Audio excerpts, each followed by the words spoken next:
कार्तिक पूर्णिमा दिन आपण माने दिंतु एही पांचटी काम कार्तिक मास सारार पुण्य आपण गोटे दिन रे पाइबे। नमस्कार दर्शक बंधु, आपण समस्त को मो चैनल को पुणी थरे स्वागत करूची। दर्शक बंधु, जदि आपण माने कार्तिक मास सारार पुण्य पाइबा पई चाहुचंती, कार्तिक पूर्णिमा दिन एही पांचटी काम करिया पई जमा भी भूलंतु नहीं। दर्शक बंधु, जो व्यक्ति कार्तिक मास सारा हविष करिसंती किंबा न करिसंती, से जदि पुण्य कमेबा पई चाहुचंती, जदि निज घरर उन्नति चाहुचंती, घरे स्थायी लक्ष्मी चाहुचंती, एही पांचटी काम निश्चय करि दियंतु। कार्तिक पूर्णिमा दिन साधव माने बोईतरु आसीथिले, व्यापार वाणिज्य करी आसीथिले। एहा एक पौराणिक कथा अछि एवं आमी माने दीपावली दिन लक्ष्मी पूजा करूछि बा दीपावली पर्व मनाउछे कार्तिक मासर कृष्ण पक्षरे। एही जो कार्तिक पूर्णिमा दिन देवता माने दीपावली पर्व पालन करंती, सेथि पई एहाको देव दीपावली बोली कहा जाय। एही देव दीपावली दिन स्थायी लक्ष्मीर वास भी आपण माने करि परिबे।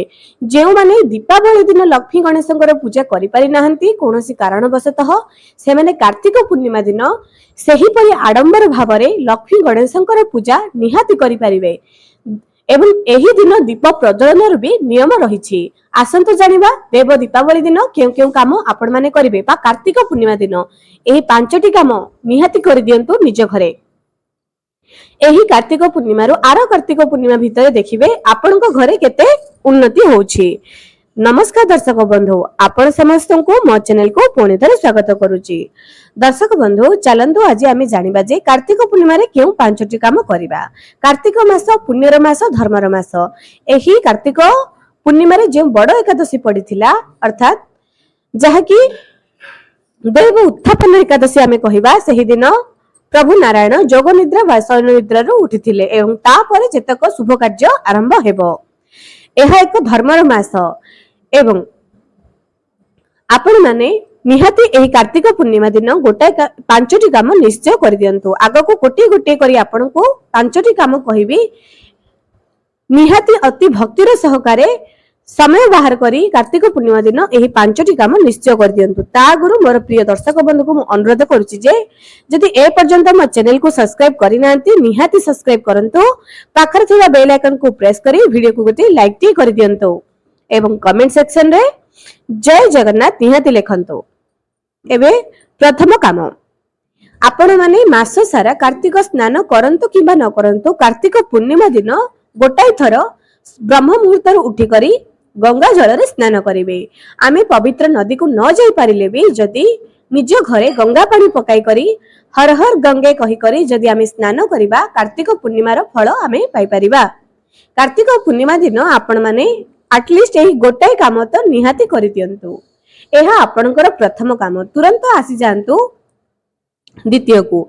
आपण माने निज घरर मुख्य द्वार को अति सुंदर भाबरे साज सज्जा करि दियंतु एवं आपण माने कोन करिवे, दुई पटे दुईटी दीप सकाळ सकाळ प्रज्वलन करि देबे। मुख्य द्वार पूजा करिवे, जेहेतु पूर्णिमा मा लक्ष्मी को एवं नारायण को बहुत प्रिय अटे।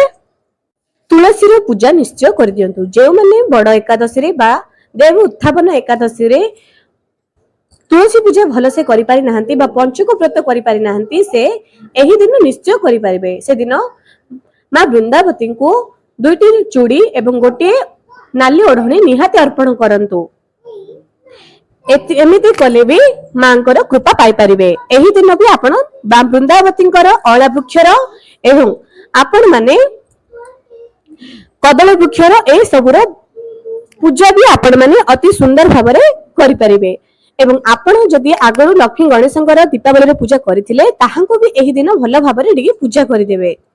जेहेतु देव दीपावली एवं निज घर जेमे दीपावली रे आलोकित करिथिले निज घर को, सही परि देव दीपावली रे भी निज बा कार्तिक पूर्णिमा रे भी संध्या समय रे निज घरे दीप टिके चारियाडे प्रज्वलन करि दियंतु। ता पूर्व दिन रो निज घर को अति सुंदर भाबरे सफा सुतरा करि देबे। एबे दर्शक बंधु, एत थिला द्वितीय उपाय। तृतीय जिंस, एही दिन दान करबा पई जमा भी भूलंतु नहीं। बहुत लोक पुण्य मंदिर तो जाती किंतु दान करबा पई भूली जाती। एही दिन दान धर्म करबा पई जमा भी भूलंतु नहीं। ଏହି ଦିନ ଦାନ ଧର୍ମ କରିବା ଦ୍ୱାରା 100 ଗୁଣ ପୁଣ୍ୟର ଫଳ ଆପଣ ମାନେ ପ୍ରାପ୍ତ କରିପାରିବେ। ତେଣୁ କାର୍ତ୍ତିକ ପୂର୍ଣ୍ଣିମା ଦିନ ଦାନ ତ ଟିକିଏ ହଉ ନିକ୍ଷୟ ହଉ ଯାହା ଆପଣଙ୍କ ଭାଗ୍ୟରେ ଅଛି ନିଶ୍ଚୟ ଦାନ କରନ୍ତୁ। କୁହାଯାଏ ଅନ୍ନଦାନ ସବୁଠାରୁ ଶ୍ରେଷ୍ଠ ଦାନ ବୋଲି। ତେଣୁ ଏହି କାର୍ତ୍ତିକ ପୂର୍ଣ୍ଣିମାରେ ଦାନ ଧର୍ମ ନିହାତି କରନ୍ତୁ। ଗରିବ ବ୍ୟକ୍ତିଙ୍କୁ ନିହାତି ଦାନ କରନ୍ତୁ। ଏହା ତ ଥିଲା ଚତୁର୍ଥ କଥା। ଏବେ ତାପରେ ଜିନିଷ ଏୟା ଅଟେ ଯେ ଲକ୍ଷ୍ମୀ ପ୍ରାପ୍ତିର ଅଚୂକ ଉପାୟ ଆପଣଙ୍କୁ କହୁଛି।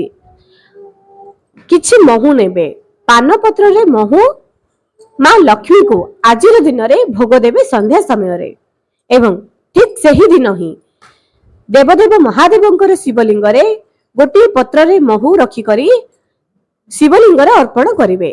ଆପଣ ମାନେ ଦେଖିବେ ଗୋଟିଏ ବର୍ଷ ଭିତରେ ଲକ୍ଷ୍ମୀଙ୍କର ବିଶେଷ କୃପା ଆପଣଙ୍କ ଉପରେ ରହିବ। ତେଣୁ ଏହି ଉପାୟ ଆପଣ ମାନେ ନିଶ୍ଚୟ କରିବେ। ତାପରେ ଜିନିଷ ଯେଉଁମାନେ ଦୀପଦାନ ଦେଇଛନ୍ତି କାର୍ତ୍ତିକ ମାସ ସାରା ଆପଣ ଯେତେ ବି ଦୀପଦାନ କରିଛନ୍ତି 365 ବାତିର ବା 365 ସଳିତାର ଦୀପଦାନ କରିବା ଦ୍ୱାରା ଅଖଣ୍ଡ ପୁଣ୍ୟ ଆପଣ ମାନେ ପ୍ରାପ୍ତ କରିବେ। ଯାହାକି ମୋଲି ବା ଧାଗା ଆସୁଛି ଆପଣ ମାନେ ପୂଜା ଦୋକାନରେ ମାଗି ପାରିବେ ମୋଲି ବା ଧାଗା ତାହା ସେଥିରେ ଆପଣ ମାନେ 365 ବାତିର ଦୀପ ପ୍ରଜ୍ୱଳନ କରିପାରିବେ। ଯେମିତି ଆପଣ ଗୋଟିଏ ଧାଗା ଯଦି ବାହାର କରିବେ ସେଥିରେ 4ଟା କିମ୍ବା 5ଟା ଧାଗା ମିଶି କରିଥିବ ସେହି ହିସାବରେ ଆପଣ ହିସାବ କରି କରି ଦୀପ ପାଇଁ ବାହାର କରିବେ। 365 ବାତିର ଦୀପ ଆପଣ ନିଜ ଘରେ ତୁଳସୀ ଚଉରା ମୂଳେ ଜାଳି ପାରନ୍ତି, ନିଜ ଘର ପୂଜା ଘରେ ଜାଳି ପାରନ୍ତି କିମ୍ବା ମନ୍ଦିରରେ ଜାଳି ପାରନ୍ତି। ମନ୍ଦିରରେ ଜାଳିବା ଦ୍ୱାରା 100 ଗୁଣ ପୁଣ୍ୟର ଫଳ ପ୍ରାପ୍ତ କରିବେ। ଯେକୌଣସି ଶିବ ମନ୍ଦିରରେ ହଉ ଯେକୌଣସି ବି ମନ୍ଦିର ହଉ ଆପଣ ମାନେ ନିହାତି ଏହି ଦୀପ ପ୍ରଜ୍ୱଳନ କରିଦିଅନ୍ତୁ। ଏବେ ଦର୍ଶକ ବନ୍ଧୁ ଏହା ତ ଥିଲା ଦୀପ ପ୍ରଜ୍ୱଳନ। ଆପଣ ମାନେ ଆଉ ଗୋଟିଏ କାମ କରିବେ। ଏହି ଦେବ ଦୀପାବଳି ବା କାର୍ତ୍ତିକ ପୂର୍ଣ୍ଣିମାରେ ଆପଣ ମାନେ ଓସ୍ତ ଗଛରେ ନିହାତି ପୂଜା କରନ୍ତୁ, ନିହାତି ଦୀପଦାନ କରନ୍ତୁ। ଯେଉଁ ବୃକ୍ଷ ମୂଳରେ ଆପଣ ମାନଙ୍କୁ ଦୀପଦାନ କରିବା ପାଇଁ କୁହାଯାଉଛି ସେମାନେ ହେଉଛନ୍ତି ଦେବ ବୃକ୍ଷ, ଅଁଳା ବୃକ୍ଷ, କଦଳୀ ବୃକ୍ଷ, ତୁଳସୀ ବୃକ୍ଷ। ଏହି ଦୀପ ମାନଙ୍କ ପାଖରେ କାର୍ତ୍ତିକ ପୂର୍ଣ୍ଣିମା ଦିନ ମଧ୍ୟ ଶୁଦ୍ଧ ଘିଅର ଦୀପରେ ନିହାତି ଦୀପ ପ୍ରଜ୍ୱଳନ କରନ୍ତୁ। ବହୁତ ପୁଣ୍ୟର ଫଳ ଆପଣ ମାନେ ପ୍ରାପ୍ତ କରିବେ। ତେଣୁ ଏହି ସବୁ ଜିନିଷ ଆପଣଙ୍କୁ କାର୍ତ୍ତିକ ପୂର୍ଣ୍ଣିମା ଦିନ ନିହାତି କରିବା ଦରକାର ଅଟେ ଏବଂ କାର୍ତ୍ତିକ ମାସ ସାରା ଆପଣ କିଛି କରନ୍ତୁ କି ନ କରନ୍ତୁ ଏହି କାମ ଆପଣଙ୍କୁ କାର୍ତ୍ତିକ ପୂର୍ଣ୍ଣିମା ଦିନ କରିବା ମାତ୍ରେ ହଜାର ହଜାର ଗୁଣର ପୁଣ୍ୟର ଫଳ ଆପଣ ମାନେ ପ୍ରାପ୍ତ କରିପାରିବେ। ତେଣୁ ଏହି ନିୟମ ଆପଣ ମାନେ ନିହାତି କରନ୍ତୁ। ଏବେ ଦର୍ଶକ ବନ୍ଧୁ କାର୍ତ୍ତିକ ପୂର୍ଣ୍ଣିମା ଦିନ ଆପଣ ମାନେ ବିନା ପିଆଜ ରସୁଣର ଖାଦ୍ୟ ନିହାତି ଗ୍ରହଣ କରନ୍ତୁ। ସେଦିନ ଆପଣ ମାନେ ହବିଷାନ୍ନ ବି କରିପାରିବେ କିମ୍ବା ବିନା ପିଆଜ ରସୁଣର ଖାଇବା ଖାଇପାରିବେ। ଏହା ସବୁଠାରୁ ଶ୍ରେଷ୍ଠ ଅଟେ, ଭଲ ଅଟେ। ମାସ ସାରା କଣ କରିଛନ୍ତି ନ କରିଛନ୍ତି ତାହା ଆପଣଙ୍କୁ ହୁଏତ ସମୟ ନ ହେଇପାରେ, ନ କରିଥାଇ ପାରନ୍ତି, କିନ୍ତୁ ଗୋଟିଏ ଦିନ ନିହାତି କରନ୍ତୁ ଏବଂ ସବୁଠାରୁ ଭଲ ଅଟେ ଗରିବଙ୍କର ସେବା କରନ୍ତୁ। ସେହି ଦିନ ନିଶ୍ଚୟ କିଛି ନା କିଛି ଗରିବଙ୍କୁ ଦାନ ଦିଅନ୍ତୁ। ଏହା ବହୁତ ପୁଣ୍ୟର ଫଳ ପ୍ରାପ୍ତ କରିପାରିବ। ଆଜି ପାଇଁ ରହୁଛି, ପୁଣି ଦେଖା ହେବ ଆଗାମୀ ଏକ ସୁନ୍ଦର ଭିଡିଓରେ।